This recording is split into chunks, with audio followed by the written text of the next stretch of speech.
YCP అధినేత YS Jaganmohan రెడ్డికి CBI నుంచి ఊహించని షాక్ తగిలింది. అక్రమాస్తుల కేసులో జైలుకెళ్లి బెయిల్పై విడుదలైన జగన్కు సీబీఐ ఝలకిచ్చింది. జగన్ బెయిలును రద్దు చేయాలని సీబీఐ పిటిషన్ వేసింది. జగన్మోహన్ రెడ్డి బెయిల్ నిబంధనలను ఉల్లంఘిస్తున్నారంటూ సీబీఐ తన పిటిషన్లో పేర్కొంది.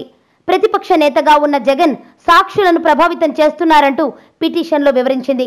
పిటిషన్ను విచారణకు స్వీకరించిన సీబీఐ కోర్టు ఏప్రిల్ 7న కౌంటర్ దాఖలు చేయాలని జగన్ను ఆదేశించింది.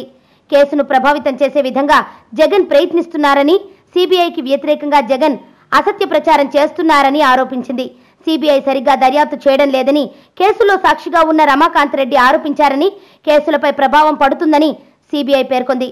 సాక్షులను తారుమారు చేస్తారని పలుమార్లు తాము పేర్కొనడం జరిగిందని, ప్రస్తుతం అది రుజువు అవుతోందని తెలిపింది. ఏప్రిల్ 7వ తేదీలోగా కౌంటర్ దాఖలు చేయాలని జగన్కు సూచించింది. ఇందులో రాజకీయ అంశాలు ముడిపడ్డాయని జగన్ తరపు న్యాయవాది పేర్కొంటున్నారు.